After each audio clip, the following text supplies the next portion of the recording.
Good morning. Welcome to my presentation on the 2024 U.S. presidential elections. This is getting to be a habit since in I did these for 2020 also on Zoom. And I think I reported on the 2022 elections. I know I gave many presentations, and I have an audience today in physical one. Um, So the original title was Will Kamalamania Last? But I decided that Kamalamania didn't last. And so I changed it to Trump's Last Stand because I discovered that it's really an election about Trump. Um, so without further ado, I will give you the agenda, the overview. Can you, next slide, please? It's basically two parts. The first are the stakes of the election, which is why I'm not enjoying this as much as I have in previous elections, and which will focus on basically two aspects of the stakes of the election: democracy and the rule of law, and the international consequences if Trump wins. Um, Given that Vice President Harris would certainly will be a continuity with the Biden administration in foreign policy. Um, there's not. It's really an issue of whether we go full Trump, my country.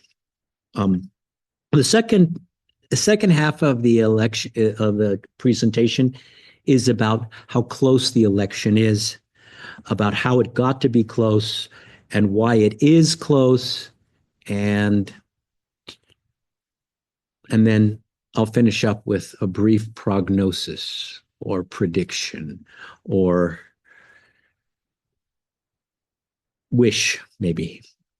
Um, okay, so with that, I go to the next slide. What's at stake? What's at stake is it's not absolute Armageddon for the United States, but it would be a profound wound to the United States and to international relations. Could you go to the next slide? Next slide.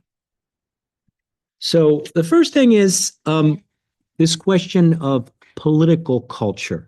There's no doubt that Donald Trump, although he's a symptom of a kind of unwellness in the political discourse on the right in the United States, it's much more than lies and mean tweets. He makes this discourse worse. He makes it more vulgar. He makes it more shameless. He makes it more extreme. He turns out that a man who follows Estee Lauder's advice, she said, the makeup, the cosmetic industrialist, she said, I sell hard, and I sell every day.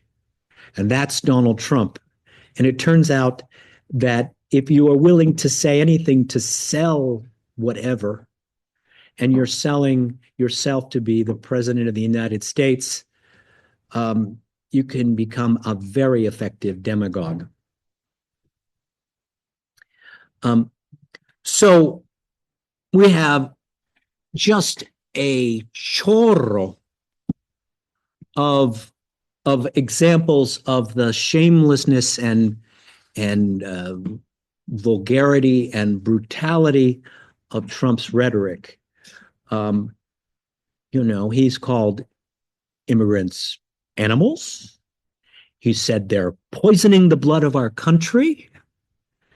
He said that very first big one, of course, was back in 2015. Mexico's not sending us their best. That was the drug dealers, killers, and rapists comment. the cartoonish version of what they're from the right, that Democrats are really at heart socialist, goes to an absurd length when Donald Trump says Kamala Harris is a she's a Marxist. And most recently, and most frequently mocked, is the whole "they're eating the cats" remark, claiming that Haitians in Springfield, Ohio, are eating cats, stealing people's pets to eat them. And which the city manager and the city government has denied and says there's no evidence. Nobody said this. So we can go on, and but it's more than the lies. It's more than the claim that his economy is great and the U.S. economy now is terrible. This literal, like, total falsehoods. Like the stock market is unemployment is high now, when it's lower than it's been in 45 years, or that the stock market was better under Trump, when it's a number, it's reported every day. We can put aside the literal lies, and let's put aside the mean tweets, the nastiness, and let's talk about actions and plans. Trump has said he might fire district attorneys who refuse to prosecute people he thinks need to be prosecuted. Okay? Fiscales. He has said explicitly he would pardon the people who stormed the Capitol to prevent the certification of the election on January 6, 2021. He said he would pardon them. He said they were great patriots, even. He has said he might use the military in violation of the Posse Comitatus Act, which says the military in the United States can never be used against civilians. He said he might use them in his deportation plans. He said that, this is a tweet, he said when he was really angry about being cheated of the 2020 election, he said that it should be overturned and they should do all the rules and laws should be suspended, including the Constitution. It's shocking that a former president would suggest that the Constitution can be suspended precisely because the oath of office of the President of the United States is to uphold and defend the Constitution of the United States. The president's loyalty to the United States is only to the Constitution. There's no country in his obligations except to the Constitution. And he was asked jokingly by a favorable interviewer if he would be a dictator. You know, those lefties, they say you'll be a dictator. And he said, only on day one. So these are things he said. These are things he said. There's a long Time magazine interview that I had the pleasure of reading, in which he said some of these things. Some of these are tweets. And so let's move on to the next slide. And we can say, but you might say, oh, but that's just Trump. He didn't do any of these things in his first term of office. He's just all hot air, right? You might say that. It's just one man. Something called Project 2025, which is very well known in the United States and is a big selling, or you might say anti-selling point of the Harris campaign. which was put together by the Heritage Foundation, which every 4 year, every time a Republican has been running for president since Ronald Reagan, has proposed a plan of action for the new Republican president. It was kind of a blueprint for Ronald Reagan's first term of office in 1981, 82, 83. So the Heritage Foundation has a pedigree and a role. There's something called the theory of the unitary executive. The theory of the unitary executive is that under the Constitution, the President of the United States is responsible for managing all the departments of the government. That's uncontroversial. But without the idea of the theory of the unitary executive, which started under the Bush administration, was that the president doesn't really face significant oversight. It's been a pretty common right-wing position since the Bush years, and it's really a defense of the national security state, and in particular, pushback against court supervision of executive actions. What Project 2025 does is takes the theory of the unitary executive and it kind of puts it on steroids. And it has a plan of action. Related to Project 2025, because Project 2025 also has an immigration agenda, is the immigration agenda of Agenda 47, which were a series of, 45 Trump very short videos that he made at the beginning of the campaign saying what he would do in office. And the very first one is about immigration. And he promises two things. He promises, as he did from the beginning of his political career, mass deportation of illegal aliens. But there's an added bonus, which is an executive order on day one. This is the dictator on day one thing, to redefine citizenship in the United States so that the children of illegal immigrants don't count.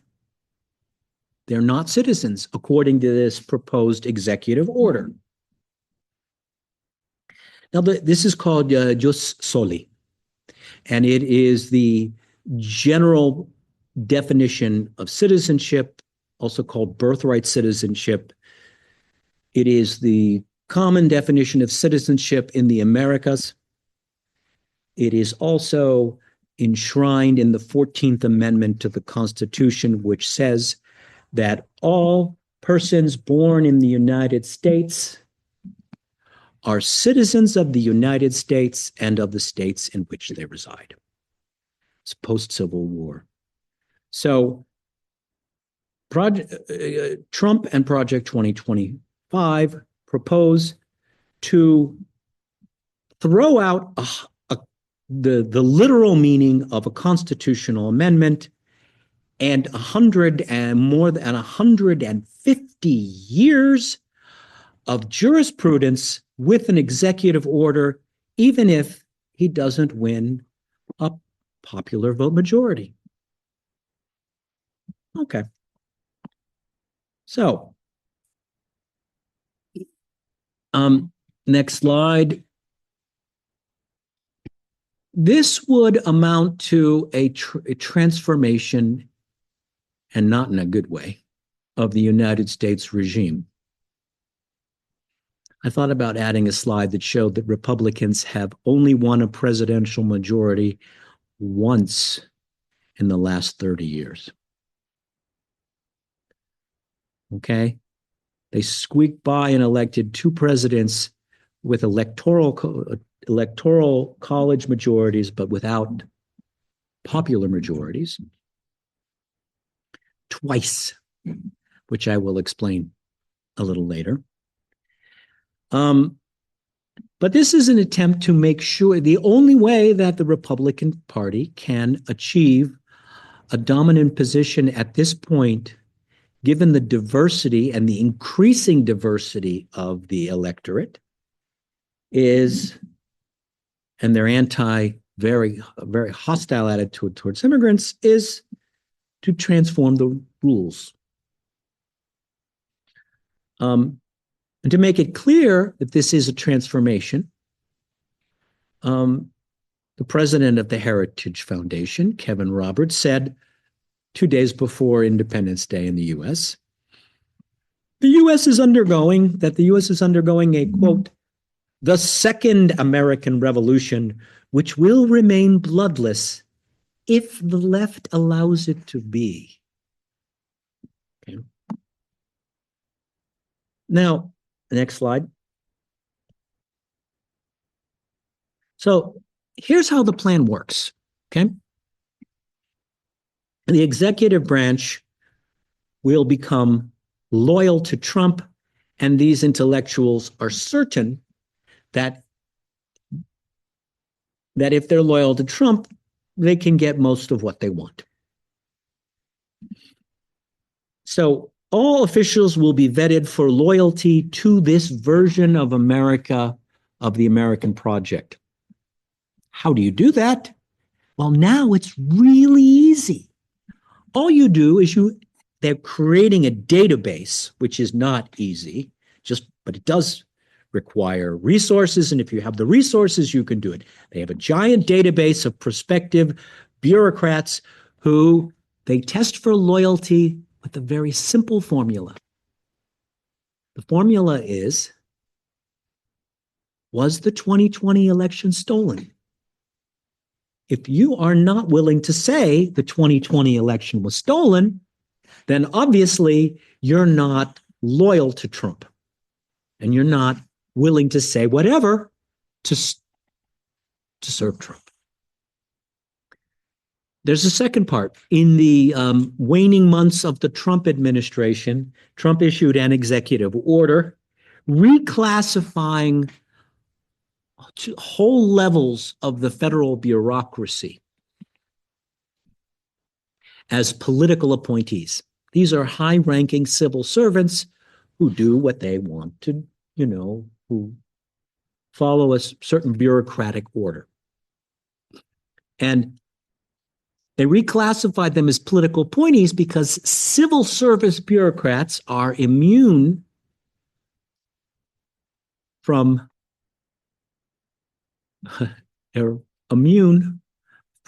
being fired for political reasons. And they found that this was a difficulty in controlling the bureaucracy. Some of the high-ranking bureaucrats caused him a lot of trouble. Like his first impeachment was about whistleblowers, national security officials who were on the call and said he's basically asking for a bribe from the president of Ukraine. So this was called Schedule F. Schedule F would be these new list of political appointees.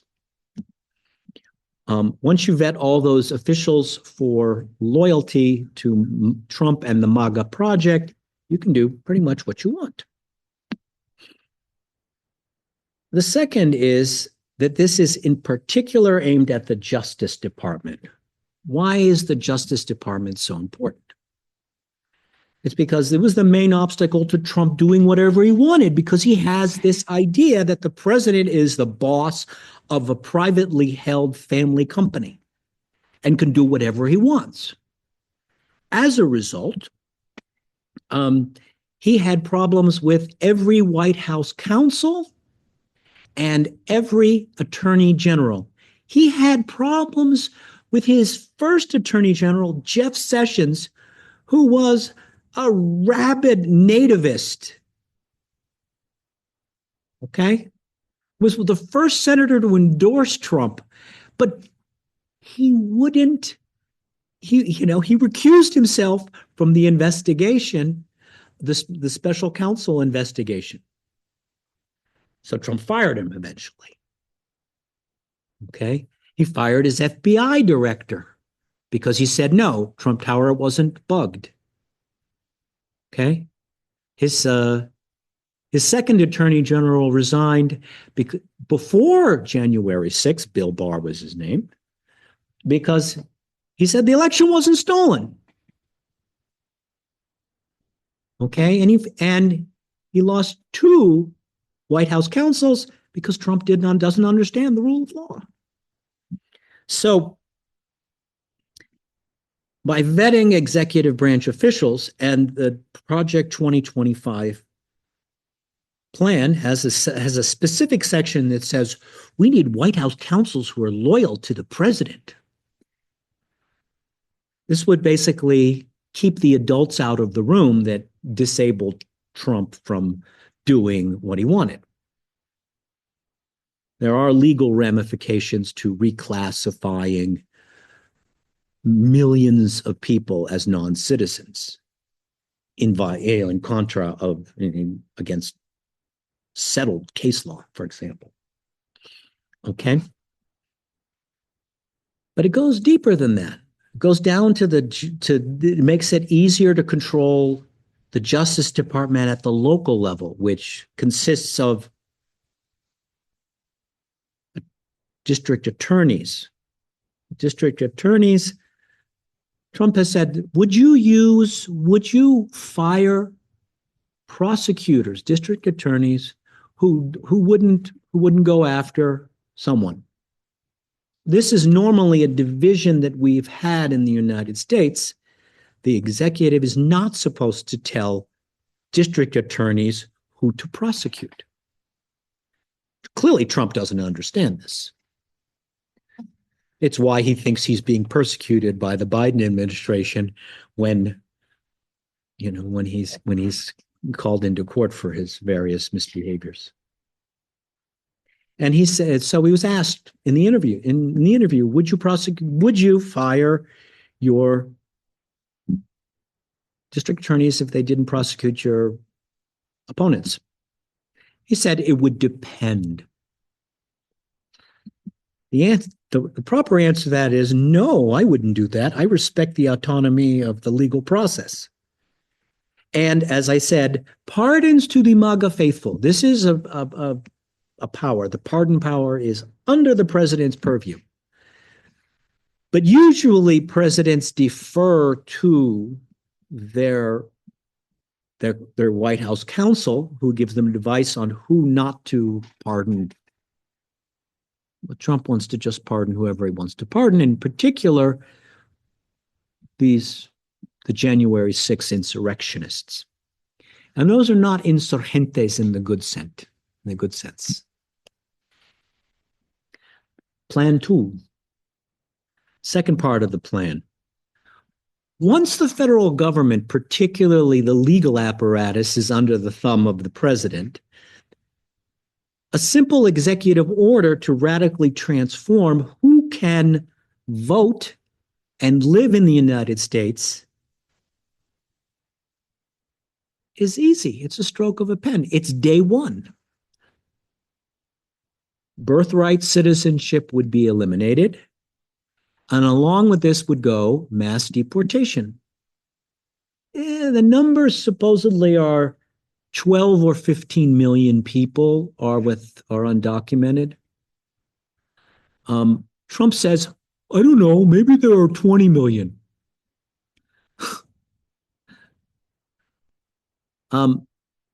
Mass deportation is a huge undertaking. Can you imagine expelling 12 million people? That would be the minimum number they would aspire to expel.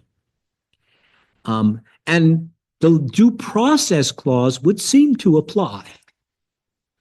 That says all persons residing in the United States, right? So, and you'd have to do it in the opposition of local and state governments. Imagine trying to expel all the people in the all the people of California who are illegally resident, and their legally resident children who have suddenly been defined as illegal.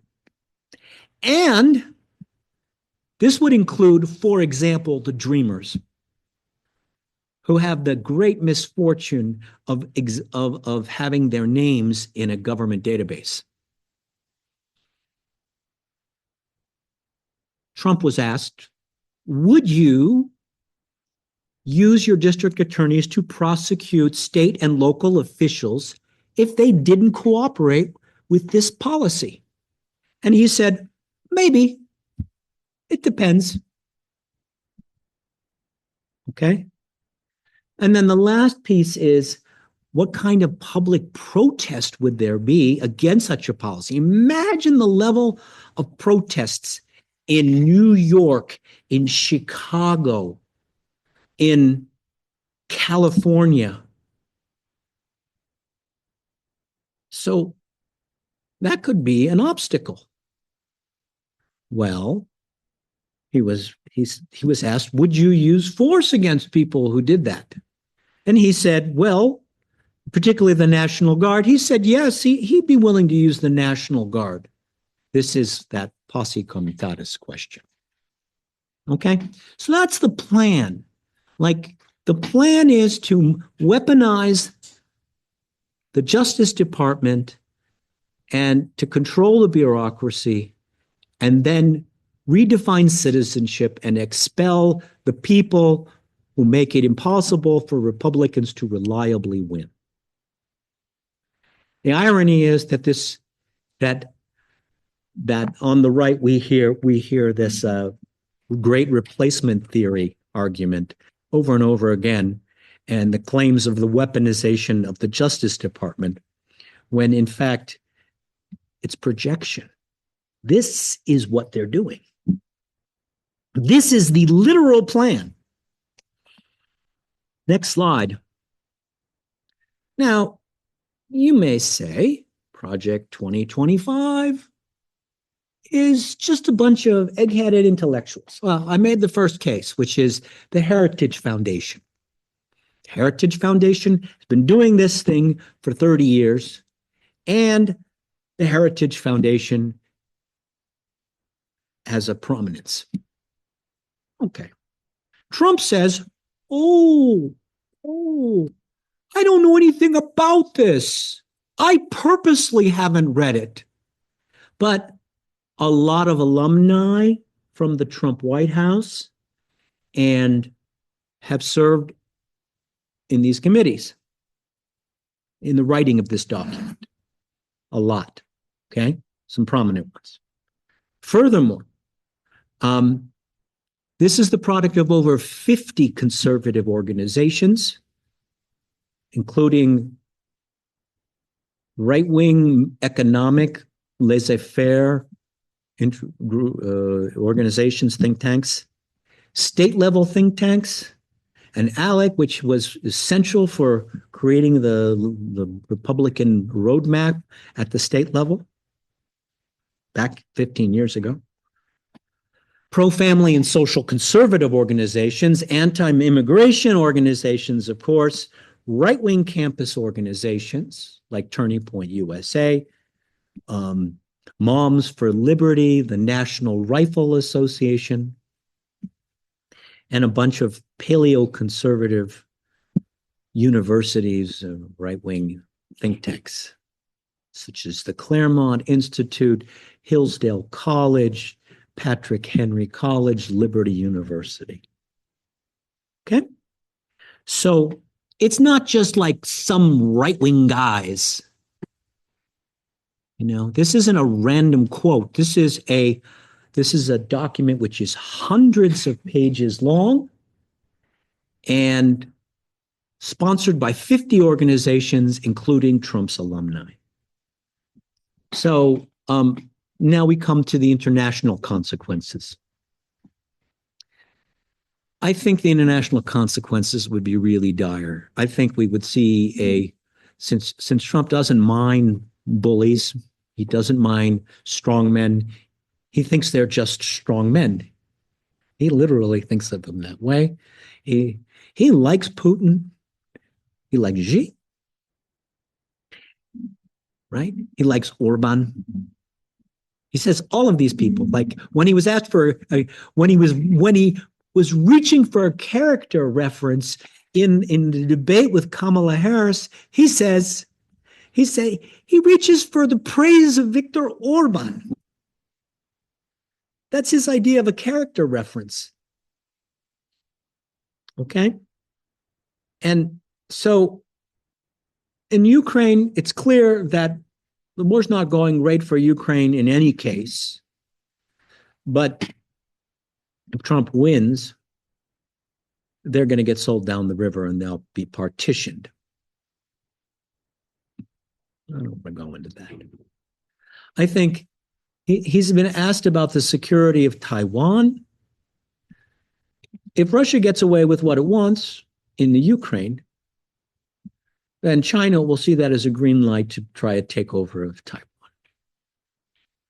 He said he was equivocal about whether he would defend Taiwan. Settled U.S. policy. The Middle East is obviously in a dark situation right now. I find Trump's claim that people make that somehow Trump would be better for peace and better for Palestinians to be bizarre in how far off it is. There's a settlement in the Golan Heights called Ramat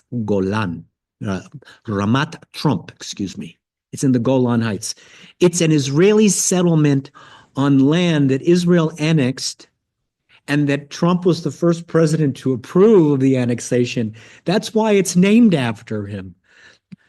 Since when? I just find it bizarre. You can complain about the Democratic policy and say it's not sufficiently pro-Palestinian, but the idea that somehow Trump would be better is just weird to me. And at last we come to the subject dearest to all of your hearts, the effects on Mexico.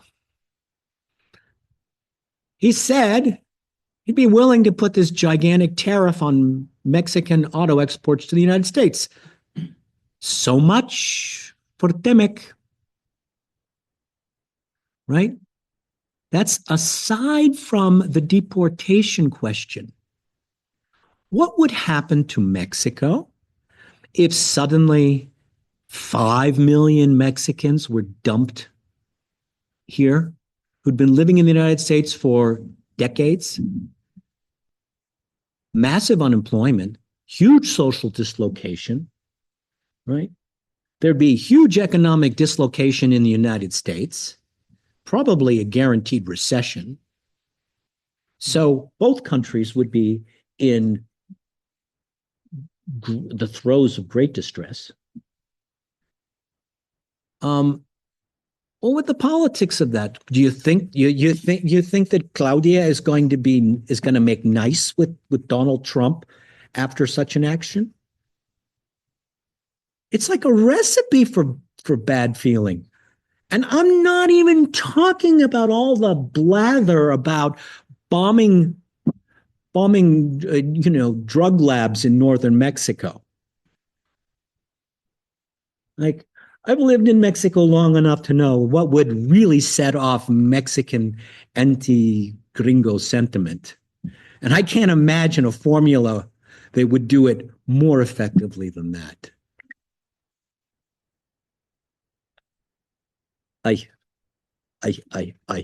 Sorry about that. So, bad consequences.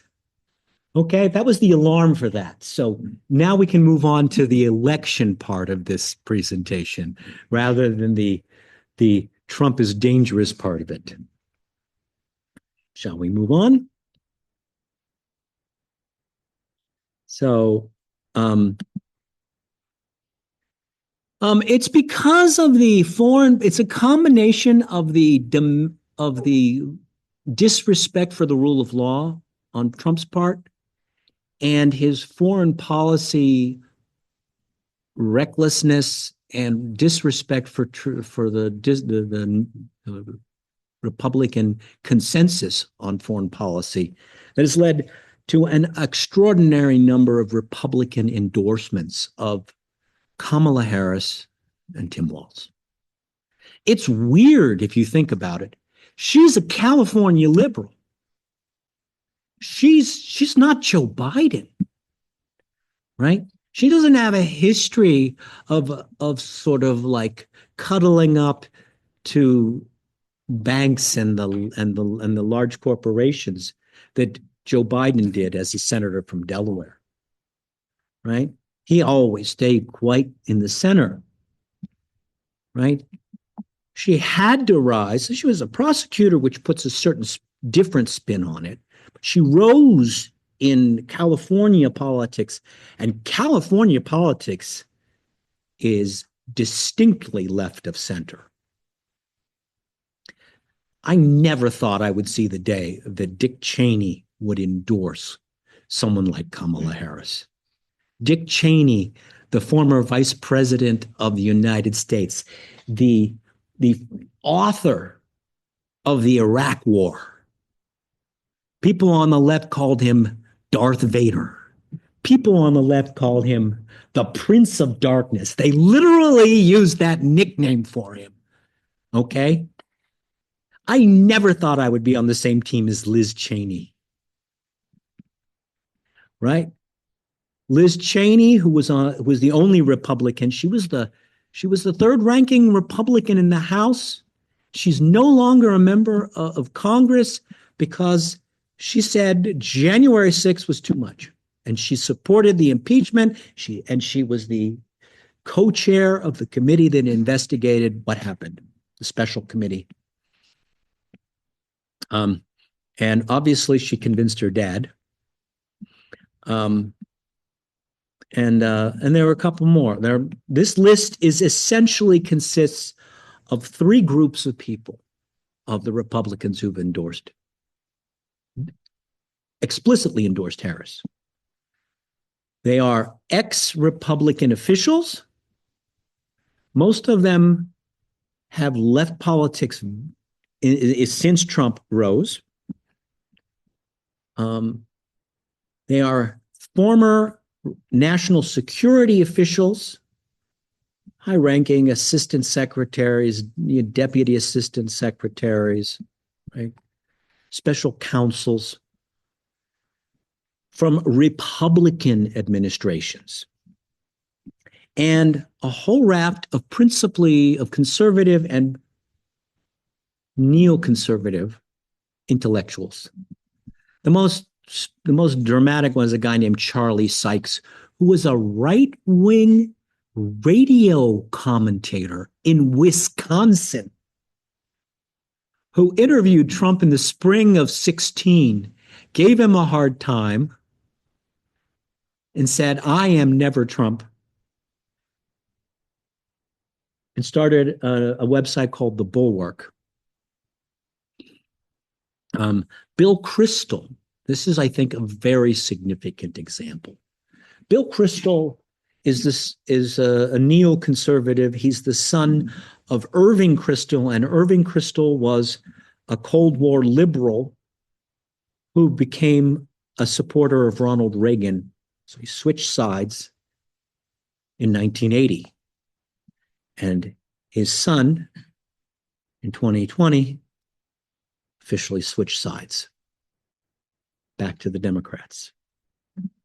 And the most interesting, really, and I think a very interesting case is a guy named Andrew Sullivan, who's kind of hard to pin down. He was the editor of the New Republic, even though he was a pro-life and gay conservative Englishman. Okay. And he's endorsed Kamala Harris, and is like full of all this, like, she's wrong on this, I don't trust her on that. But Trump's a different story. I don't have reservations about Trump. I know he's a danger to the Republic. His official endorsement came out.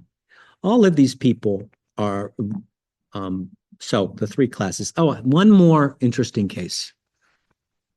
Alberto Gonzalez,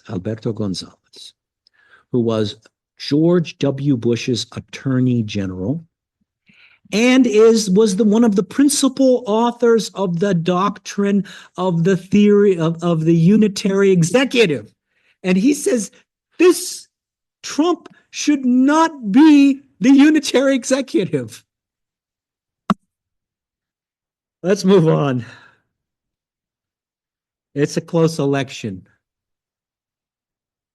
which is kind of shocking. The real clear poll average. It's just the easiest standard to use. Basically, Real Clear Politics is a website that aggregates stuff. It's gotten a little right wing. That's kind of useful in this case because it includes some polls that I wouldn't be comfortable with, but this works. Trump versus Harris. If you look at this slide, what you will see is that she's up by 2 percentage points. That sounds like, okay, she's going to win, right? Right? And, okay, next slide. It's important to know this was not the case not only was it not the case after the June debate, it was not the case in early June, in May, in April, in March. Everybody on the left was waiting for Biden to, turn the corner. But aside from a short little bump after the State of the Union address, nah, he was losing. So the effect of Biden's withdrawal was very dramatic. It made it a competitive race again. And the fact that she's slightly ahead is much more than just a little shift. He was down like 5 points. Okay? So that's the effect on the campaign. What it says, I'd like to make a little digression and say this illustrates that there is one real political party in the United States. It is the Democratic Party. I mean that in the sense that it is an institution which can control police, its officials. It's an institution that places limits on the will of even the most powerful individuals in the party. This is not the case in the Republican Party. If you're extreme and demagogic and shameless, in the Republican Party, you can weather almost anything. You can remain the candidate for governor of North Carolina despite the most astonishingly horrible and the most astonishingly hypocritical documented behaviors and speeches. I'm talking about Mark Robinson, who unfortunately is mi tocayo, right? He's, I'm a black Nazi? Like, gee, shouldn't the party be able to, shame someone like that out of running? The list of Democrats who stepped down because they were shamed by their behaviors, okay, is long at this point. Eventually, Bob Menendez stepped down. He was a senator from New Jersey. Okay. Andrew Cuomo stepped down. Okay. The senator from Minnesota, he had some tasteless and offensive pictures. Gone. Right? Without that, he might have actually been a presidential candidate in 2020. All that is it's a combination of Me Too and corruption, but Democrats do it. And the most dramatic example, it's not about corruption. It's not about sexual harassment. It's just that the party decided that Joe Biden didn't have what it took to defeat Donald Trump.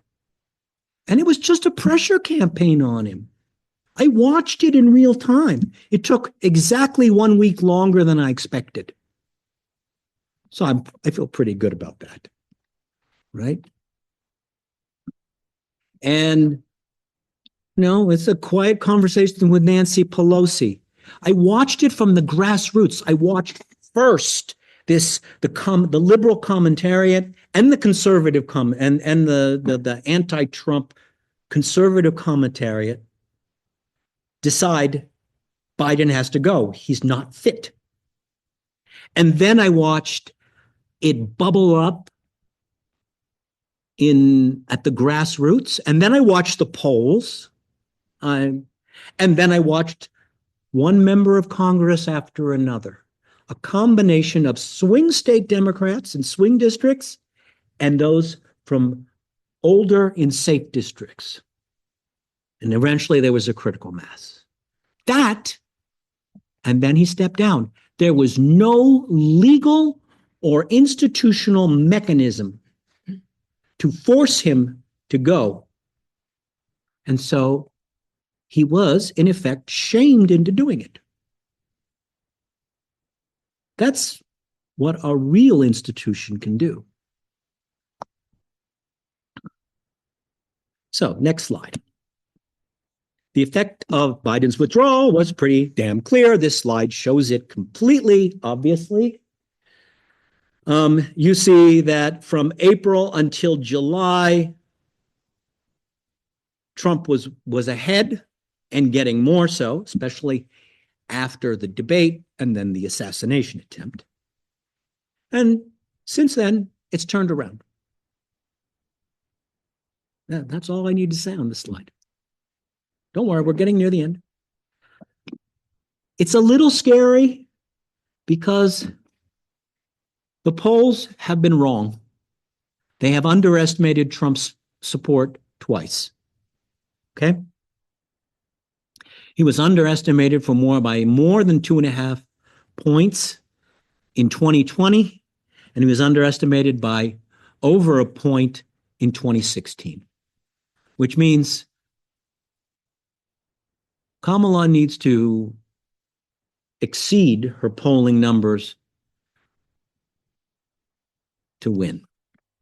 That's un empate no es suficiente.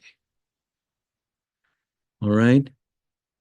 And that's because we get finally to the Electoral College. It looks okay right now. Look, she's 2% ahead, and she's almost tied in the Electoral College. We don't know what 100 of those Electoral College votes are, right?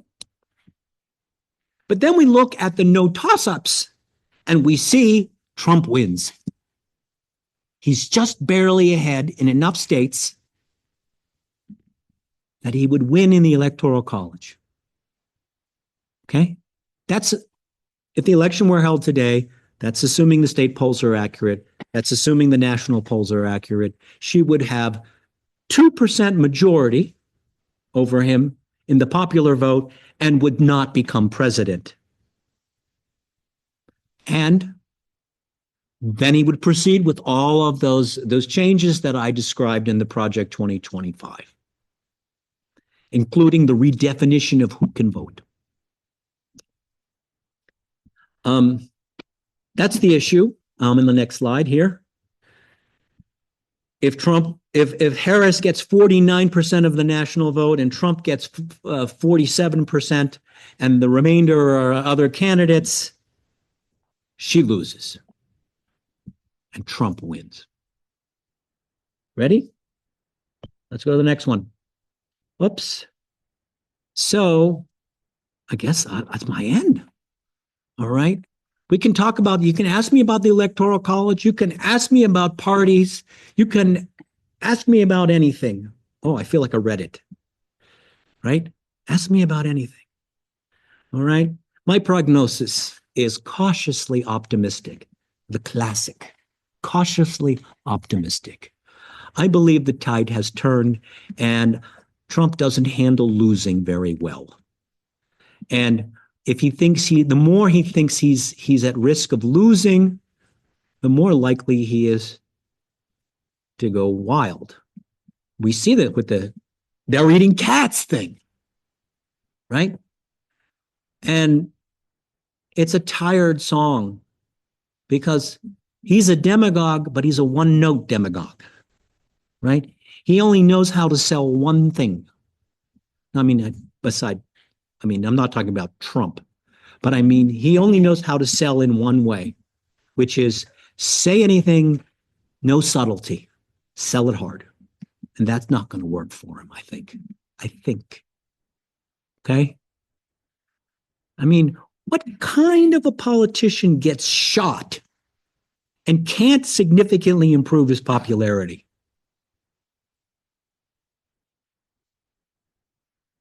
Amazing.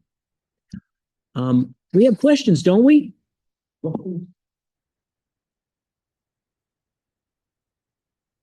I love questions.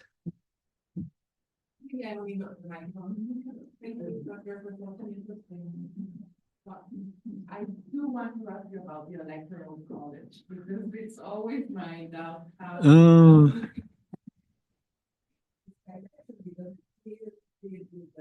Okay. Yeah, and Bush Gore. I mean, the first time I taught American politics and government, I explained the Electoral College, and the student said to me, "I don't understand," and I repeated it, and I explained it again. She said, "Now do you understand?" She said, "It still doesn't make it. I still don't understand." I did it a third time, and then I said, "What don't you understand?" She said, "Oh, I understand it. It doesn't make any sense." This was 1999. It was a theoretical point. We hadn't had this discrepancy since 1884. Okay? It's because each state has a rule that all of its votes go to the candidate with the majority.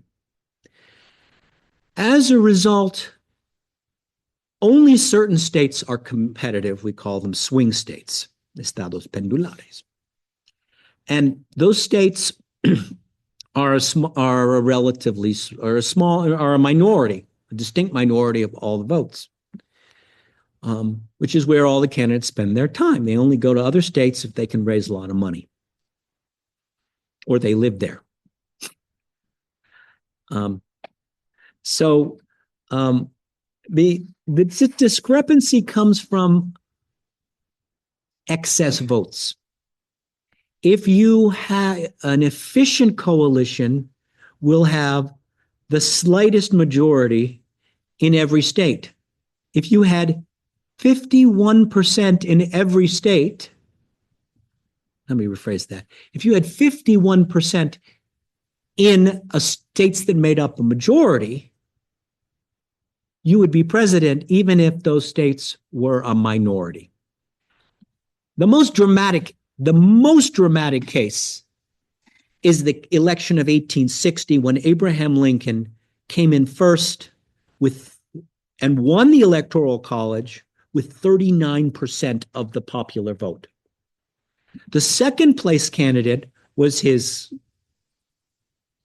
competitor from the same state, Stephen A. Douglas, okay, who got 29% and came in fourth because his support was spread out nationally. He had support in the North and in the Deep South, but it was spread out. The Republican coalition is geographically efficient, and Trump made it really efficient by getting just enough working class support in places like Pennsylvania, Ohio, Michigan, Wisconsin. He never got Minnesota. But those are all swing states, except now Ohio has turned red. And the Democrats are making other states competitive that they didn't used to be competitive. The most notable example is Georgia, but Arizona wasn't competitive either. So is that sufficient, or do you want me to go a little more? I can.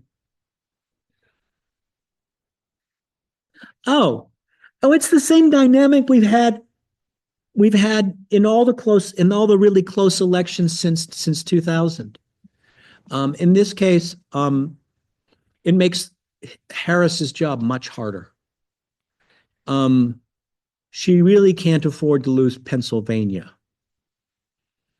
If her majority is large enough nationally, it won't matter. If she wins by 5 points, you don't think she'll win by 5 points? Oh, yeah, I think five is enough. I think five is enough. I'm sure five is enough. I think four is enough. Three is probably enough.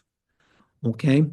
But if she if Biden's majority wasn't even 5%, and if no, Trump will never accept it. He's never met it. He never loses. Remember? Okay, and as a result, like Biden won all the swing states except for North Carolina, all of them except for North Carolina. So, um, if she does as well as Biden did 4 years ago, and given the way Trump has antagonized neoconservatives and conservatives who respect the rule of law, it's possible. It's possible she'll do as well, maybe even a little better. She might win North Carolina. It's also possible she might lose some state that he won, but I think her prospects are good. Any other question? Yes, yes. A daydreamer. The Taylor Swift effect. It's part. This is part of what happens to Trump when things go badly. He behaves worse. I mean, it's politically dumb to attack Taylor Swift. It's really stupid. I don't know how I don't know how large the Taylor Swift effect is, but for sure it's not helping Trump. I mean, and we're just going to see more of that.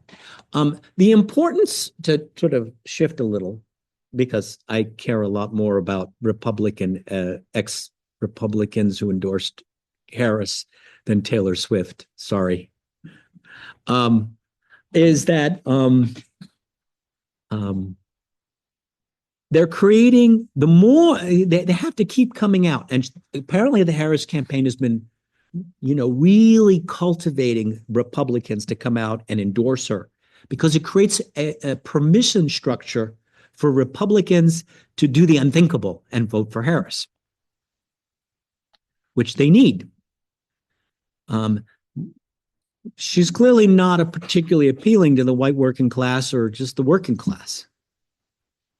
And so any votes that have been lost, that may be permanently lost in the Rust Belt, have to be made up somewhere. And they're going to come from Republican suburban moms who might like Taylor Swift. Anything else? Students, please.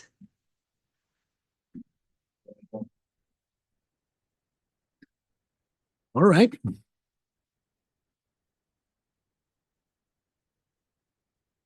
You can just shout. Now, what would be the danger of having Kamala Harris win? The danger of Kamala Harris winning. The United States is not Kamala, is not Trump. One is worse than the other. But what about just Harris? What would be the downside of The downside? Yeah. the downside? Oh, I don't know. I guess I really hadn't thought about this. The downside, the other downside is just so large. Let me think about it as a Mexican. I guess since she has launched herself as a defender of the most draconian border security bill without any kind of provisions for legalization or normalization of there's a danger that Mexico would get stuck with a lot of asylum seekers from other countries who can't get into the US. She won't send drones to bomb drug labs in northern Mexico, violating Mexican security or national sovereignty. That's a big deal. We don't know what he would do. She's not going to violate TEMEC by unilaterally raising tariffs. She's going to respect TEMEC.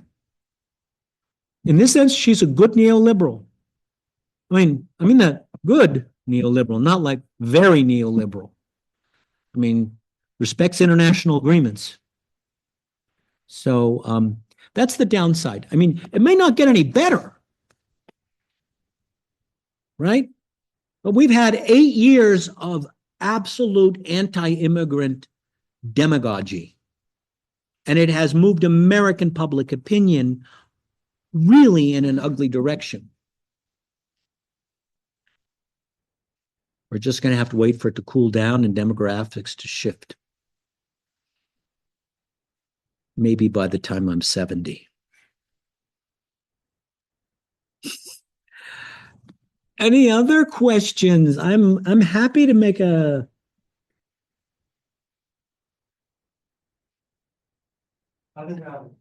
all right. Is it about James Madison? My question is, how would we know that Trump is really really, I don't know how to say it, he's really present in like massive media, and he's really present in social media, and I think in society, or maybe in this, like, actually we I think we have a lot of people who are actually not interested in like politics, and are guided mostly by the candidate who's more like present, or more controversial, or more maybe who catches the most of the attention. Mm-hmm. So I think, do you think Kamala Harris should have like strategy against that? Because I think that's what has gotten Trump to like to its position. I think people hear about him, people watch his videos like all over social media, and I think his presence is actually a lot bigger than Kamala Harris. I'm not saying I agree with it or with his ideas, but I do think he has like It's a more solid thank you. presence. Yeah. Really, thank you. It's a very good point. It explains why he's been so difficult to resist politically. There's two parts to it. One is this sort of social media gets free media, right? Earned media, they call it, right? It's what he's been doing since 2015. You know, he says outrageous things and the media covers it, right? He dominates the news cycle. You know, he dominates the news cycle when he says something that's crazy or offensive, when he says something out loud that's patently false or just really aggressive, you know? The other, which has, there's two effects. One is the earned media thing. And the other effect is that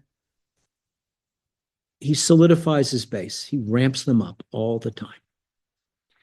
What's her strategy? Part of her strategy is, well, there was the first strategy, which was what they called the vibes campaign. I had a slide, right? Michael Tomasky, writing in the New Republic, said the vibes phase of the campaign is over. That was where the theme was joy. That was where everybody was so happy that Joe Biden had stepped down and that there was finally a real candidate to resist Trump, that the Democratic base got energized, and she gained all this support just by solidifying the Democratic base. That was the first part. And she won the free media battle because she was new and he was old. Not just that she was younger and he was really old, right? Suddenly he wasn't the younger candidate in the race. I mean, she was new and fresh and interesting, and he was the same old Trump, barking and yelling. And that continued then with the selection of Tim Walz, who was a really good choice. He had to be a white man, right? Given that she's a black woman. And Midwestern, football coach, Hunter, right? And then the convention, which was just this endless love fest and this endless parade of we're Democrats and we're normal and we're patriotic and we're moderate, right? I mean, it was amazing. I never watched Democrats be so patriotic in my life. It's really striking. And then she kind of reverted to this, follow the safe path. The danger is that she's going to follow the safe path. And if you're safe with, so we saw it a little bit in the debate, which was to belittle him. I would have gone after him much worse. Much worse. I would have said, why is everything you say an insult, a brag, or a whine? You're so whiny. Why are you so whiny? Why are you so insulting? Right? I would have been more direct. But then again, I'm not someone who rose through political acumen to be vice president of the United States. Right? I'm also not a black woman. I don't know how that would have played. But the general strategy is to minimize him. And the other part is to go into places where Democrats haven't tried to shave the margins. You're talking about the media strategy.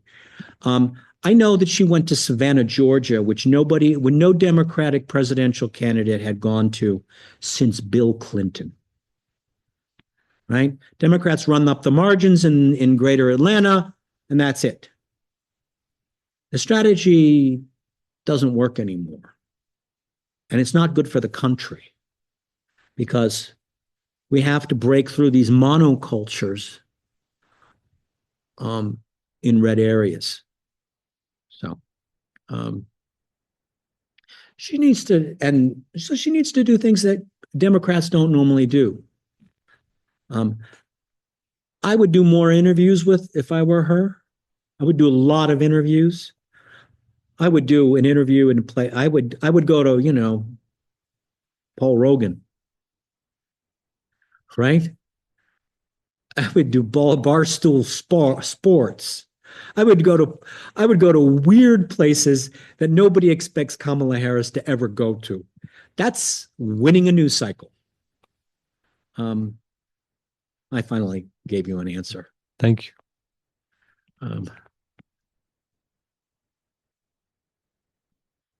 Anything else? Ladies? No.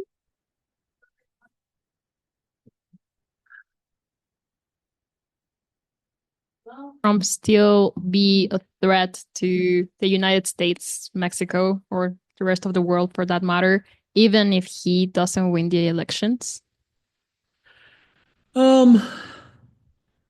I think if he doesn't win the election, the threat is short term. It's about civil disorder, about violence, about uprising. If it's close, the closer the election is, the worse it is. If it's really close, you could have contested electors, and then you would have a genuine constitutional crisis. I don't see how he seizes power without having control of the government, already having control of the government. And he's also said he won't run again if he loses. But of course, he never loses. But I think, you know, his age is showing. He doesn't have the same energy. And that's a good thing. Thanks. All right, that's it. That's all, folks. Thank you.